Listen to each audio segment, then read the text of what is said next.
Alright, hello YouTube and YouTube subscribers. I haven't done an update in about 2 or 3 weeks, so this time I decided that I should do an update since I made some major changes to my tank.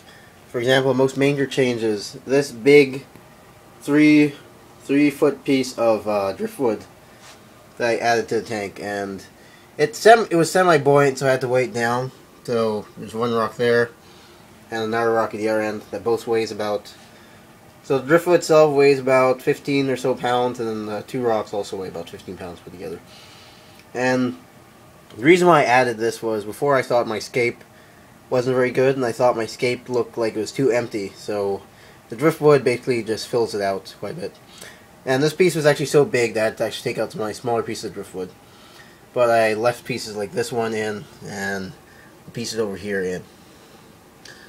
And one thing that I'm really excited about is these sword plants, particularly this sword, this melon sword over here, and the ornamental sword back here.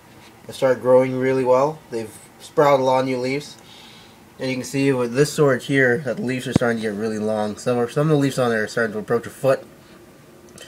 But there's always sometimes some downers. This sword here doesn't seem to be sprouting that many leaves, and maybe it's dying, I'm not sure yet, but I've been feeling the leaves. They feel alright, but I just don't see that much new growth on it. Unlike the other ones, which have 3 or 4 new leaves growing on them at a time. Like, that sword right there is just starting to look really good. And one thing I was very pleased with when I re-changed the aquascape was how easy it was to move around the sword plants and the little baby crypt plants I have here. It was so easy because they were in the plant pots. I could just slide them around. I just picked the pot up, popped it in a new spot without really stressing out the plant, since I never had to uproot or anything. And one thing that I'm really happy about is I got rid of my calamus worms. I used horse dewormer. I soaked the fish's food in some horse dewormer and fed them that for about 3 days, and then that terminated all the worms, which I'm very pleased, and I'm actually surprised that worked, considering it was horse dewormer. And there's not too much to say besides the big new piece of wood. This is a piece of wood I got from southern Manitoba. I grabbed it out of the riverbank of the Manitoba River, and it was extremely muddy when I got it. So I had to spend 1 day washing it in the tub, and then I got busy, so I just threw it outside again. It dried out, and rainwater cleaned it off again. And then yesterday I spent a while hosing it down, scraping off any muck, and then I finally got to put it in the tank. So I guess next I'll just show you what my 20-gallon looks like now. Okay, my 20-gallon tank, I basically took some of the excess wood that I had in the 75 and chucked it in here. Like this stump here and this stump right here are from the 75. So I basically just tossed them in here just so they wouldn't dry out and I wouldn't have to start resinking them again. And there's quite a few changes to this tank.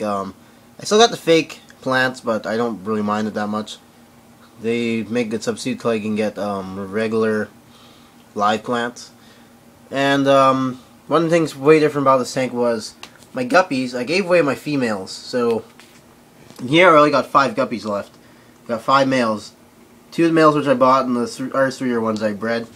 And basically I had about 15 or 12 or so female guppies in here, and they were just getting too big and they were producing too much waste, so I gave them away to a friend, and he's going to enjoy them now, I guess. I hope he enjoys them. I hope he takes good care of them, but the guppies are gone, so that makes maintain this tank quite a bit easier.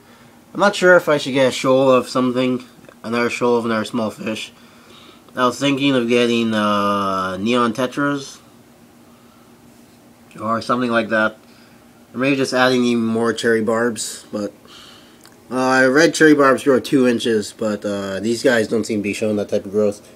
And interestingly, it was actually one of these cherry barbs that started the worm infestation I got in my tanks. But they're all successfully dewormed. And this one here looks like it's gravid with eggs. So maybe I might get to see a bit of spawning behavior from them at some point, which is pretty entertaining to watch. So. And as for the betas, I took this beta from the 5-gallon and moved the big red beta here. Oh wow, that's not how focus is. Wait. I moved the big red bay here from the 20 gallon into a 5 gallon because it looked like he was kind of bloated from eating too much, so I put him in here for a few days and I fasted him, and he basically unbloated and now he's back to normal. And he's been building these massive bubble nests constantly. So everything's going good, except this tank's getting a bit of an algae outbreak. One of the leaves on this Nubia got destroyed. Interestingly, it was because the beta had built a bubble nest on it, and originally I had the leaf, the Nubia attached to this log right here, so it was touching the surface water, and the beta built a bubble nest right underneath the leaf, and it pushed the leaf out of the water, and it dehydrated and dried up. So then I moved the Nubia down to ground level. So, thanks for watching. Please rate, comment, and subscribe.